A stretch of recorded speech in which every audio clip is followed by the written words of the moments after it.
इस वीडियो में मैं आपको दिखाने जा रहा हूं डार्ट मिशन की कुछ ऐसी तस्वीरें जिसमें उस टक्कर को साफ तौर से देख सकते हैं। ये तस्वीरें अपने आप में बेहद खास इसलिए है क्योंकि इन तस्वीरों को लिया है जेम्स स्पेस वेब टेलीस्कोप और हब्बल स्पेस टेलीस्कोप ने। ये दोनों टेलीस्कोप ऐसा पहली बार हुआ है कि एक साथ एक ही खगोलीय घटना को एक ही समय पर कैप्चर करते हुए नजर आए।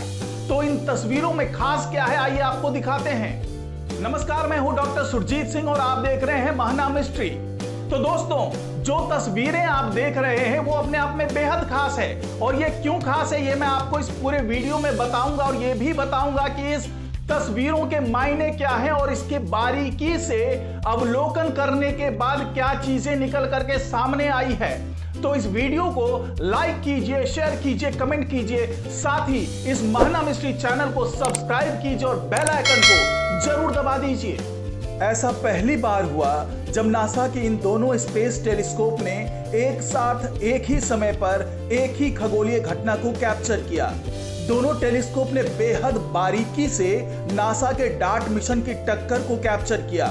आप तस्वीरों में उस टक्कर को देख पा रहे हैं। ये वो पल था जब डार्ट मिशन का स्पेसक्राफ्ट डायमॉर्फस एस्टेरॉयड से टकराया। नासा का यह प्रयोग उसके प्लैनेटरी डिफेंस सिस्टम का हिस्सा है। इसके तहत नासा भविष्य में पृथ्वी से किसी खगोलीय पिंड के टकराने के खतरे को खत्म करना चाहता है। जो दो तस्वीरें आप देख रहे हैं उसमें से जो नीली रोशनी वाली तस्वीर है उसे हबल टेलीस्कोप ने कैप्चर किया है, जबकि लाल जैसी रोशनी वाली इस तस्वीर को जेम्स वेब स्पेस टेलीस्कोप ने कैप्चर किया है। दोनों ही तस्वीरों का विश्लेषण करके वैज्ञानिक ये अनुमान लगाने की कोशिश कर रहे हैं कि इस टक्कर में डायमॉर्फस से कितनी सामग्री बाहर निकली। आइए अब विस्तार से इन तस्वीरों की बारीकियों के बारे में जानते हैं। सबसे पहले बात करते हैं जेम्स वेब स्पेस टेलीस्कोप की तस्वीर की। टक्कर होने से पहले वेब ने डायमॉर्फस एस्टेरॉयड के उस जगह की तस्वीरें ली जहां पर डार्ट मिशन के स्पेसक्राफ्ट की टक्कर होने वाली थी और उसके बाद फिर अगले कुछ घंटों में उस जगह की कई तस्वीरें ली। वेब के नियर इंफ्रारेड कैमरा यानी NIR कैम की तस्वीरें एक टाइट और कॉम्पैक्ट कोर को दिखाती है जहां सामग्री के ढेर उस टक्कर वाले केंद्र से दूर स्ट्रीमिंग के रूप में जाती हुई दिखाई देती है। वेब टेलीस्कोप ने लाइट के डिफरेंट वेवलेंथ को कवर किया और उसकी तस्वीरें ली। इन इंफ्रारेड तस्वीरों के डिफरेंट वेवलेंथ के एक विस्तृत श्रृंखला में प्रभाव का अवलोकन करने से यह पता चलेगा कि स्पेसक्राफ्ट की टक्कर से जो सामग्री और धूल के बादल निकले वो बेहद महीन थे या फिर सामग्री की साइज पत्थरों जैसे बड़े थे। ये तस्वीरें अपने आप में इसलिए भी खास हैं क्योंकि जिस डायमॉर्फस एस्टेरॉयड से टक्कर की तस्वीरें ली गई है उसकी गति वेब टेलीस्कोप की निर्धारित गति से 3 गुना ज्यादा तेज थी। वेब ने कुल 5 घंटे में प्रभाव देखा और 10 छवियों को कैप्चर किया। डेटा को वेब के cycle 1 guaranteed time observation programme 1245 के हिस्से के रूप में एकत्र किया गया था और आप जिन तस्वीरों को देख रहे हैं उसमें उन सभी 10 तस्वीरों को एनिमेटेड करके दिखाया गया है। वैज्ञानिकों ने आने वाले महीने में वेब के मिड इंफ्रारेड इंस्ट्रूमेंट यानी MIRI और वेब के नियर इंफ्रारेड स्पेक्ट्रोग्राफ का उपयोग करके उस एस्टेरॉयड सिस्टम का निरीक्षण करने की भी योजना बनाई है।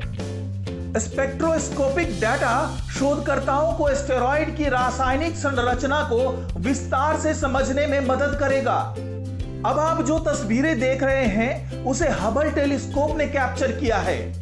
हबल ने भी वेब टेलीस्कोप की ही तरह स्पेसक्राफ्ट की टक्कर से पहले बाइनरी सिस्टम का अवलोकन किया और फिर टक्कर के बाद भी उसकी तस्वीरें ली। हबल ने अपने वाइड फील्ड कैमरे से ये तस्वीरें ली। इन तस्वीरों में स्पेसक्राफ्ट की टक्कर के बाद निकले पार्टिकल डायमॉर्फस एस्टेरॉयड से निकलने वाली किरणों के रूप में दिखाई दे रहे हैं।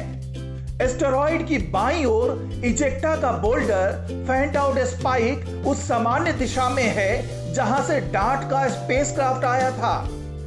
तस्वीरों में कुछ किरणें थोड़ी घुमावदार दिख रही हैं, लेकिन वैज्ञानिकों को यह निर्धारित करने के लिए इन तस्वीरों को करीब से देखने की जरूरत है कि इन घुमावदार किरणों का आखिर क्या मतलब हो सकता है।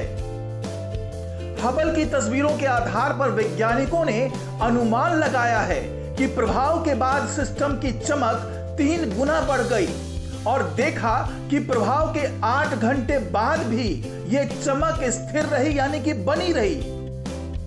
हबल ने डिमॉर्फस के साथ डार्ट के प्रभाव के ठीक पहले और बाद के समय में 45 तस्वीरों को कैप्चर किया और आप जो तस्वीरें देख रहे हैं उसे हबल डेटा को साइकिल 29 जनरल ऑब्जर्वर प्रोग्राम 16674 के भाग के रूप में एक साथ दिखाया गया है।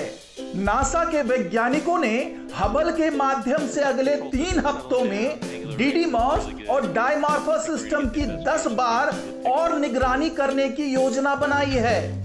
इस दौरान हबल टेलीस्कोप इजेक्टा क्लाउड के विस्तार और समय के साथ डायमॉर्फस की फीकी पड़ रही चमक की तस्वीरें लेगा, यानी हबल टेलीस्कोप इजेक्शन से इसके गायब होने तक क्लाउड के विस्तार की तमाम तस्वीरों को कैप्चर करेगा।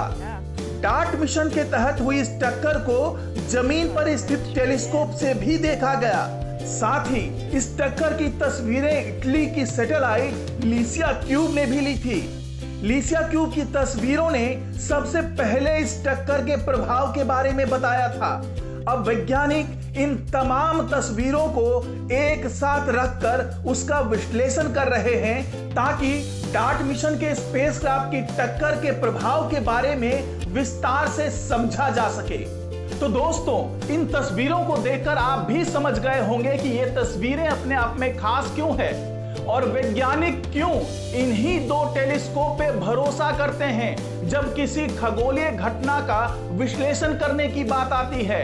और यही भरोसा वैज्ञानिकों ने एक बार फिर जताया जब डार्ट मिशन की टक्कर को देखने के लिए इन दोनों टेलीस्कोप को नियुक्त किया गया और इनकी तस्वीरें अब जो आपके सामने आई है उसने ये साबित कर दिया है कि वैज्ञानिकों का ये भरोसा बिल्कुल जायज है। तो इस रिपोर्ट में फिलहाल इतना ही।